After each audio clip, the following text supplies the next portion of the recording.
नमस्कार दोस्तों, क्राइम तक में आप सबका स्वागत है। मैं हूं सुप्रतिम बैनर्जी। आज की कहानी छत्तीसगढ़ से है, छत्तीसगढ़ के बिलासपुर शहर से। बिलासपुर शहर के पास एक जगह है जिसे बिलासपुर रतनपुर रोड के नाम से जानते हैं और ये बिलासपुर शहर का आउटस्कर्ट्स का एरिया है, यानी शहर के बिल्कुल पास में जो ग्रामीण इलाके होते हैं वहाँ का इलाका है। और इसी बिलासपुर रतनपुर रोड पर पिछले 1 मई की सुबह को एक नौजवान की लाश पड़ी मिलती है। 1 मई मतलब इसी महीने की बात है, 1 मई की। और वो लाश पड़ी मिलती है और इसके बाद जब पुलिस को खबर मिलती है तो पुलिस मौके पर पहुंचती है। लाश झाड़ियों में पड़ी हुई थी और उसके कपड़े सारे अस्त व्यस्त थे, लेकिन ऐसा कोई विजिबल इंजरी मार्क यानी चोट के निशान उसके जिस्म पर नज़र नहीं आ रहे थे। ऐसे में पुलिस ने लाश को बरामद किया और बरामद करने के साथ ही मरने वाले लड़के की पहचान पता करने की शुरुआत की और उसे पोस्टमार्टम के लिए भी भिजवा दिया। इससे पहले कि पोस्टमार्टम रिपोर्ट आती, मरने वाले की पहचान हो गई। उस लड़के का नाम अमित सूर्यवंशी था और उम्र यही तकरीबन 24 से 25 साल के आसपास की रही होगी। वो जो है नर्सिंग की पढ़ाई कर रहा था और एक एस्पिरेंट था, यानी एक मेडिकल के फील्ड में करियर बनाने की तैयारी कर रहा एक नौजवान था जिसकी हत्या हुई थी। अब इस मामले की पुलिस तो जांच शुरू कर ही चुकी थी। पुलिस पोस्टमार्टम रिपोर्ट का भी इंतजार कर रही थी और जिस तरह से लाश सड़क के किनारे पड़ी हुई मिली थी उसे देखकर मामला कत्ल का लग रहा था। पोस्टमार्टम रिपोर्ट से भी इस बात की पुष्टि हो गई कि यह मामला कत्ल का ही है और एक्सपर्ट्स जो हैं फॉरेंसिक के, उन्होंने बताया कि कत्ल जो है इस लड़के की गला घोंट कर की गई है। अब पुलिस उसके दुश्मनों के बारे में जानना चाहती थी कि आखिर अमित की किससे दुश्मनी थी, किसने उसकी हत्या की होगी, उसका उठना बैठना किसके साथ था, क्या करता था। इन तमाम चीज़ों के बारे में अब पुलिस जानकारी जुटाने लगी। ये पता चला कि अमित जो है अपने मामा के साथ उनके गांव गतौरी में रहता था। तो गतौरी बिलासपुर शहर के पास में ही एक गांव है, वहाँ पर रहता था। अब पुलिस गतौरी गांव पहुँची और वहाँ जाकर पुलिस ने लोगों से पूछताछ शुरू की कि ये लड़का जो है सोमवार से पहले यानी संडे को, रविवार रात को ये लड़का कहाँ पर था, 1 मई से पहले ये कहाँ पर था। तो उसके बारे में जब पुलिस ने जानकारी जुटाई तो गांव के लोगों ने, आसपास के लोगों ने बताया कि अमित जो है रात 9 बजे तक वो गांव में ही था, लेकिन इसके बाद उसको किसी ने नहीं देखा। पूछताछ जब हुई तो पता चला कि रात 9 बजे के बाद किसी ने अमित को जो है देखा नहीं था कि वो कहाँ गया, किसके साथ गया। अब पुलिस जो है अपने सूत्रों से, अपने मुखबिरों से अमित के वेयरअबाउट्स के बारे में और ज़्यादा से ज़्यादा जानकारी निकालना चाहती थी। इसी कड़ी में पुलिस को उसके एक मुखबिर ने बताया कि रविवार की रात को ये जो अमित है वो एक नाबालिग लड़के के साथ, जो कि उसका दोस्त था, उसके साथ अपने मामा के घर से कहीं गया था। ये जानकारी गांव वालों से पूछताछ करके शुरुआती पूछताछ में पुलिस को पता नहीं चल पाई थी। हो सकता है गांव के लोगों ने या जिनसे पूछताछ की गई हो उन्होंने उतना नोटिस न किया हो, ध्यान न दिया हो, लेकिन एक मुखबिर के जरिए ये जानकारी पता चल पाई। अब ये पता चल गया कि आखिरी दफ़ा अमित किसके साथ गया था। पुलिस ने अब उस नाबालिग लड़के को इंटरसेप्ट किया और उससे पूछताछ करने की शुरुआत की, लेकिन वो लड़का जो है पुलिस को लगातार गोल गोल घुमा रहा था। वो कोई भी सही बात या सही जवाब पुलिस को नहीं दे रहा था और उसके जवाब देने के तौर तरीके से, उसके बॉडी लैंग्वेज से पुलिस को ये लग भी रहा था कि इसे कुछ पता ज़रूर है, लेकिन वो बोल नहीं रहा है। लेकिन पुलिस थोड़ा इंतज़ार कर रही थी क्योंकि माइनर था, सख्ती तो कर नहीं सकती थी। तो फाइनली पुलिस ने कुछ साइकोलॉजिकल ट्रीटमेंट इस लड़के के साथ किया और घुमा फिरा कर उससे कई सवाल पूछे और आखिरकार वो लड़का टूट गया और उसने न सिर्फ अमित के कत्ल की पूरी कहानी सुनाई, बल्कि ये बताया कि किस किस तरह से उस रोज़ अमित को अगवा किया गया और उसकी हत्या की गई। इस घटनाक्रम में खुद वो नाबालिग लड़का भी शामिल था, लेकिन उस नाबालिग का कहना था कि ये कत्ल मैंने नहीं किया है, बल्कि ये कत्ल किया है राजकुमार सूर्यवंशी ने। राजकुमार सूर्यवंशी भी उसी गांव में रहता था और तकरीबन 32-35 साल का एक शख्स था जिसने अमित सूर्यवंशी की हत्या की थी। और ये बात वो माइनर जो इन दोनों के बीच में था, यानी कत्ल में शामिल था, वो पुलिस को बता रहा था। अब उसके बताने के बाद पुलिस जो है उसने राजकुमार सूर्यवंशी को धर दबोचा और राजकुमार से पूछताछ शुरू की। हालांकि राजकुमार भी शुरू में झूठ बोल रहा था, लेकिन जब नाबालिग से पता चली सारी बातों के बारे में राजकुमार सूर्यवंशी को बताया गया तो उसके पास सच कबूल करने के सिवाय कोई चारा नहीं था और उसने अपना गुनाह कबूल कर लिया।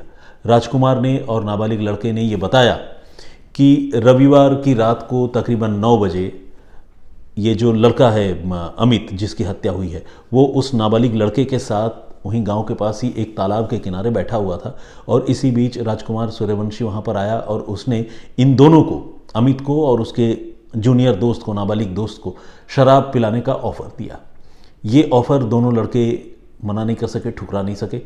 अमित और वो जो माइनर लड़का है वो दोनों शराब पीने के लिए राजकुमार सूर्यवंशी के साथ चले गए। उसके बाद उस रात को तीनों ने मिलकर शराब पी।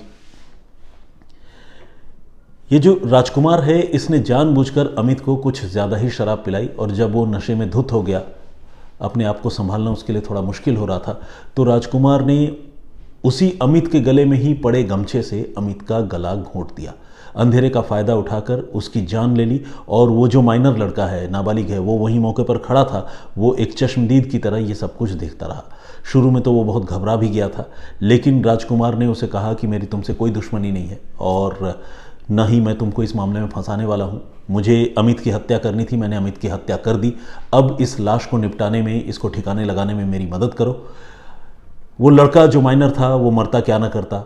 उसे लगा कि ठीक है, अगर ऐसी बात है, ये मुझे अगर बचाने के बारे में बता रहा है तो फिर मैं वही करूँगा। उसने राजकुमार के कहे मुताबिक अमित की लाश को संभाला और संभालते हुए एक स्कूटी में ये दोनों लोग बैठ गए और जिस जगह पर यह हत्या हुई थी वहाँ से तकरीबन 8 किलोमीटर दूर जाकर, जिस जगह का मैंने जिक्र किया, बिलासपुर रतनपुर रोड, वहाँ सड़क के किनारे सुनसान जगह पर झाड़ियों में अमित की लाश फेंक दी और फिर वापस ये अपने अपने घर चले आए।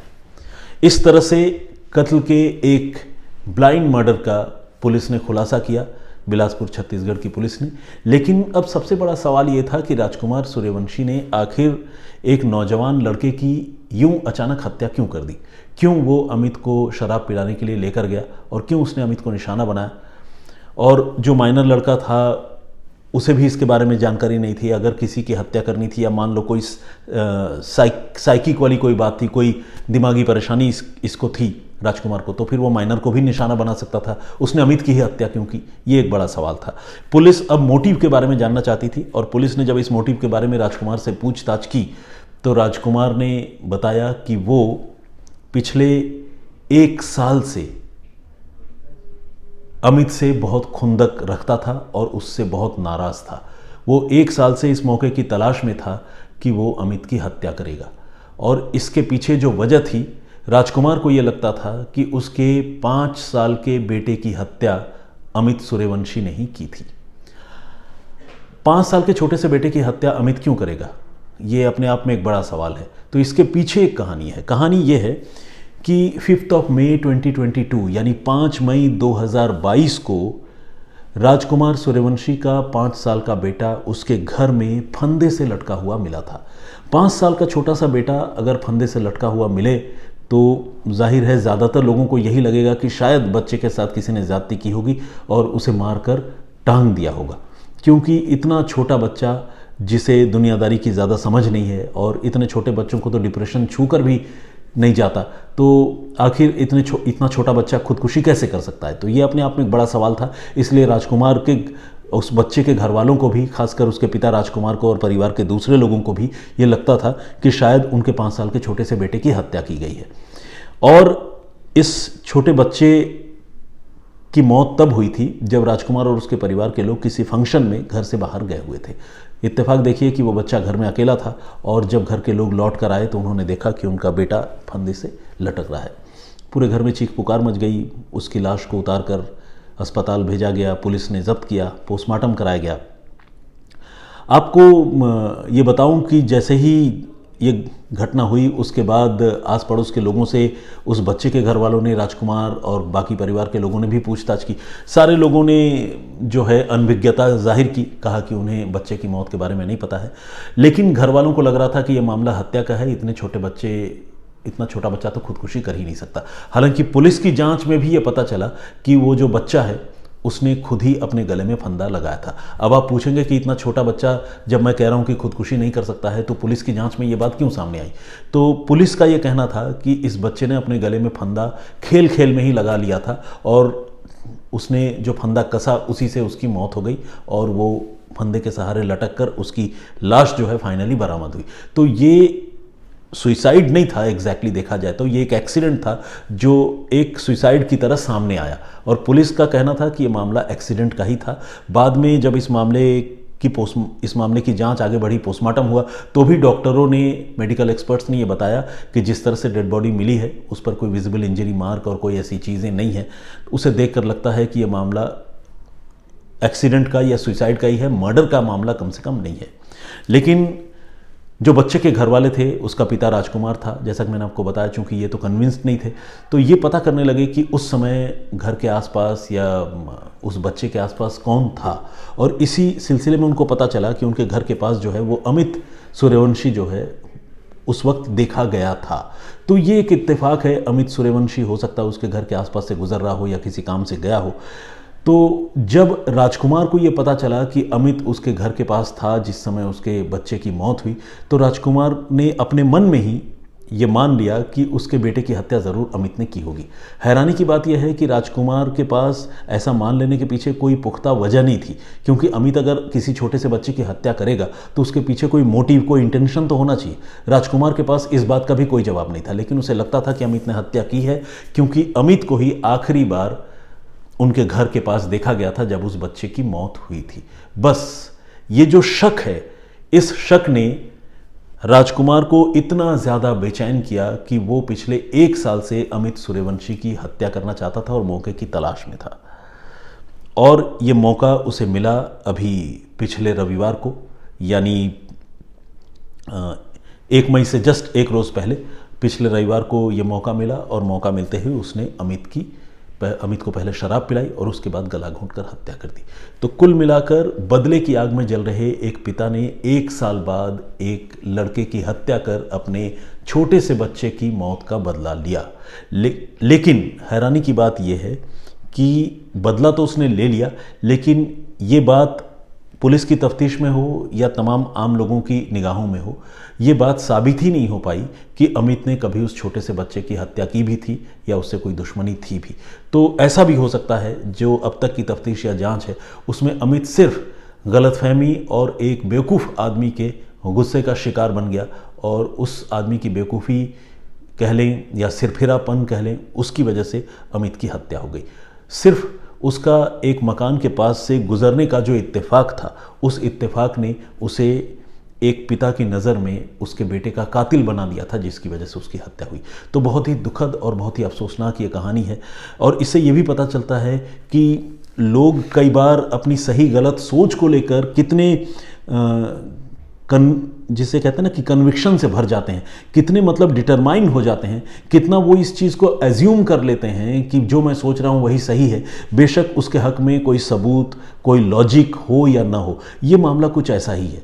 मुझे लगता है कि अगर राजकुमार थोड़ा सा सोचता ठंडे दिमाग से तो उसे ये बात समझ में आ जाती कि उसके बच्चे की मौत जो है वो एक्सीडेंटल डेथ है और अमित का उसके कत्ल से कोई लेना देना नहीं है। क्योंकि कत्ल जब भी इस तरह के किसी मामले में होता है तो जाहिर सी बात है कोई एक मोटिव, कोई एक इंटेंशन तो होता है। अमित जो एक स्टूडेंट है, ऑलरेडी पढ़ाई कर रहा है, वो एक 5 साल के छोटे से बच्चे की उसके घर में घुसकर हत्या क्यों करेगा? वो भी तब जब उसके साथ कोई दुश्मनी ना हो और उसके परिवार के साथ भी कोई रंजिश ना हो। ये अपने आप में एक अजीब और हैरान करने वाली बात थी। अगर अमित वाकई कत्ल करता तो जाहिर सी बात है उसके मन में भी तो थोड़ा खौफ, थोड़ा डर, थोड़ा चोर होना चाहिए था। उस हालत में अमित जो है कभी भी राजकुमार के शराब पीने का जो ऑफ़र है उस ऑफ़र को स्वीकार नहीं करता, लेकिन उसने किया और उसने इसलिए किया क्योंकि वो इस बात से बेफिक्र था कि राजकुमार उस पर शक भी करता है। तो ये एक बहुत ही दुखद और बहुत ही अनफॉर्चुनेट इंसिडेंट था जिसके बारे में मैंने आप सबको बताया। तो इस सिलसिले को ख़त्म करने से पहले जो मैंने इससे पहले आप लोगों को कहानी सुनाई थी उससे रिलेटेड कुछ कमेंट्स मैं पढ़ना चाहूँगा और आप लोगों में से कुछ लोगों के नाम भी मैं लेना चाहता हूं जो मैं हर रोज़ करता हूं। मामूनी बोरगोहा ने कमेंट किया है, थैंक यू वेरी मच। उन्होंने कहा है कि ऐसे लोग कैसे होते हैं जो अपने लाइफ पार्टनर की हत्या कर देते हैं। एक कहानी मैंने 1 रोज़ पहले आप लोगों को सुनाई थी और उसमें किश्तों में, टुकड़ों में एक महिला की लाश बरामद हुई थी, उस मामले का पुलिस ने कैसा खुलासा किया वो जानना अपने आप में काफ़ी अहम है। तो आप सबसे गुजारिश है कि अगर आपने वो कहानी नहीं सुनी है तो प्लीज़ क्राइम तक ही वीडियो सेक्शन में जाकर स्क्रॉल डाउन करके उस स्टोरी को सर्च करके देख सकते हैं, सुन सकते हैं। बाकी अखिल जी का भी कमेंट आया है, उन्होंने लिखा है कि वो पहली बार कमेंट कर रहे हैं, वो लंबे समय से मेरी स्टोरीज़ जो है वो सुनते आ रहे हैं और उन्होंने बड़ी शुभकामनाएं दी हैं और बड़ी तारीफ़ भी की है, ये कहते हुए कि मेरी स्पष्टवादिता और बगैर किसी बनावट के मेरी बात जो मैं रखता हूँ वो उन्हें अच्छा लगता है। Thank you very much Akhil ji. Vaibhav Nitesh ji regular comment करते हैं, thank you very much Vaibhav ji. Ravi Markam के नाम से हमारे एक दर्शक हैं, उन्होंने भी अपनी बात रखी, बहुत स्वागत है आपका। ऑथर एसिलिक के नाम से एक आईडी है, मैं समझ नहीं पा रहा हूँ कि एग्जैक्टली उनका authors click, I am sorry, ये क्या है ना, जब दोनों चीज़ें एक दूसरे से कनेक्टेड हो जाती हैं, नाम और सरनेम, तो उसको रिट्रीव करना पढ़ पाना थोड़ा मुश्किल होता है। खैर, उन्होंने लिखा है कि काफ़ी दिनों से हम आपका स्टोरी सुन रहे हैं और हमें काफ़ी अच्छा लगता है, हम ऑफिस में बैठे बैठे एक दिन आपकी बहुत सारी स्टोरी सुन लेते हैं। थैंक यू वेरी मच, बहुत शुभकामनाएं, बहुत धन्यवाद आपका। प्रदीप भाम्बू जी रेगुलर कमेंट करते हैं, स्वागत है आपका। हरचरण धर्म जी ने भी अपनी बात रखी है, उन्होंने भी कमेंट किया है, जब से कहानी सुनाने का सिलसिला शुरू किया था तब में और आज में बहुत फ़र्क है, उन्होंने कहा है। और उन्होंने कहा है कि पहले के मुकाबले अब मैं ज़्यादा व्यवस्थित तरीके से कहानियाँ सुना पाता हूँ, इसीलिए उन्होंने ये भी एक सुझाव दिया है कि जो लोग नेगेटिव कमेंट करते हैं मैं उसको इग्नोर किया करूँ। Thank you very much. My success something के नाम से एक आईडी है, उन्होंने भी कमेंट किया है, बहुत स्वागत है आपका। रघुवीर सिंह भाटी जी का कमेंट है, मौलाना निसार अहमद नागपुरी, इकराम आलम, विजेंद्र सिंह जी, अशोक पटेल, मधुरिमा गोगोई जी ने भी कमेंट किया है, ये असम से हैं, बहुत स्वागत है आपका। आपके पड़ोसी राज्य मणिपुर में इन दिनों बड़ा बवाल चल रहा है, वहाँ दंगों के हालात है, तो आप बताइए असम में क्या है, असम में शांति है या नहीं। और मामोनी दे हृदय के नाम से एक आईडी है, मैं इनका भी नाम ठीक से, सरनेम जो है वो नहीं पढ़ पाता हूँ, लेकिन इनिशियल नेम जो है वो मामूनी है, ये तो मैं पढ़ पा रहा हूँ। ममता रावत जी ने भी कमेंट किया है, जी नायडू की बात, उन्होंने भी अपनी बात रखी है। परूप श्रेष्ठा जी जर्मनी से रेगुलर कमेंट करते हैं। राजू सिंह जी का कमेंट है। संतोष गुप्ता जी हैं। मनीष कुमार मांडवी जी ने भी अपनी बात रखी है। प्लेबॉय के नाम से हमारे एक दर्शक हैं, उन्होंने भी अपनी राय रखी है। और इनका ये बार बार बड़े दिलचस्प सवाल पूछते हैं और एक सवाल पर ये काफ़ी दिनों से टिके हुए हैं, ये अक्सर मुझसे पूछते हैं कि मेरी कितनी गर्लफ्रेंड्स हैं। ऑब्वियसली मैं इस सवाल का क्या जवाब दूँ, मैंने पहले भी कहा था कि मेरी कोई गर्लफ्रेंड नहीं है, लेकिन अब इन्होंने उस के जवाब में, जिसे कहते हैं मेरे जवाब के प्रत्युत्तर में, इन्होंने कहा है कि मैं ये बात इसलिए नहीं बता रहा हूँ क्योंकि मैं घर जाकर अपनी वाइफ का सामना कैसे करूँगा। तो खैर, बड़े दिलचस्प आप लोग हैं, कई लोग इस तरह के सवाल जवाब करते हैं जिनका वाकई देखा जाए तो इस फोरम से डायरेक्टली कोई रिलेशन नहीं है, लेकिन ठीक है, मैं फिर भी सारे लोगों का स्वागत करता हूं। अमित जाना जी रेगुलर कमेंट कर रहे हैं और कह रहे हैं कि वो मुझसे थोड़े नाराज़ भी हैं क्योंकि उनका बर्थडे हाल ही में गुजरा है, उनका या उनके भाई का शायद बर्थडे था, तो मैंने विश नहीं किया। तो अमित, अगर आपका बर्थडे था तो आपको भी विश करता हूँ, और अगर आपके भाई का था तो उनको भी मैं विश करता हूँ। बहुत बहुत शुभकामनाएं मेरी ओर से, बिलेटेड हैप्पी बर्थडे। और मैं आपको एक बात बताऊँ कि कई बार होता क्या है कि जब मैं यहाँ लाइव आप लोगों के कमेंट पढ़ रहा होता हूँ तो कई बार वो स्किप हो जाता है, हर कमेंट तो पढ़ नहीं सकता, तो इसलिए मैंने एहतियातन यानी प्रिकॉशन के तौर पर ही देखा जाए, या समझ लीजिए कि आपको निराश ना होना पड़े, इसलिए आपने जब जब कमेंट किया उस कमेंट के नीचे मैं खुद कमेंट लिख कर जो है मैंने आप लोगों को, आपको या आपके भाई को बर्थडे विश किया है, लेकिन पता नहीं आपने शायद वो देखा नहीं, इसीलिए आप यहाँ फिर से शिकायत कर रहे हैं कि मैंने आपको बर्थडे विश नहीं किया। Anyway, thank you very much. Harsh Das ji ने भी कमेंट किया है, ये रांची से रिलेटेड स्टोरी सुनाइए, मैं भी खूंटी से हूँ, इन्होंने कहा है। Thank you very much. Beautiful video के नाम से एक आईडी है, इन्होंने भी बताया है कि ये हांगकांग से हमें देख रही हैं या देख रहे हैं, पता नहीं, लेकिन उन्होंने लिखा है, sir you can say my name beautiful VDO। चलिए, anyway, thank you very much. Sir ये कहानी शम्स सर ने ऑलरेडी सुनाई है फ्रॉम वेस्ट बंगाल इस्लामपुर से, मोहम्मद अजहर आलम कह रहे हैं। नहीं, मैं इस बात से सहमत नहीं हूँ मेरे दोस्त, क्योंकि ये बिल्कुल रिसेंट इंसिडेंट है जिस कहानी पर आपने ये कमेंट किया है, और जब खुलासा ही अभी हुआ है तो शम्स सर कैसे पहले सुना सकते हैं, हो सकता है कि उससे मिलती जुलती कोई कहानी उन्होंने सुनाई हो। Anyway, thank you very much, बहुत बहुत धन्यवाद आपका। सल्लू ब्रो के नाम से हमारे एक और दर्शक हैं, उन्होंने भी कमेंट किया है। बहुत धन्यवाद आपका सल्लू जी भी। और फिलहाल मुझे इजाज़त दीजिए, अपना बहुत ख्याल रखिए, सुरक्षित रहिए। मैं फिर हाजिर होऊंगा किसी और कहानी, किसी और वाक़े के साथ। तब तक के लिए जय हिंद, जय भारत।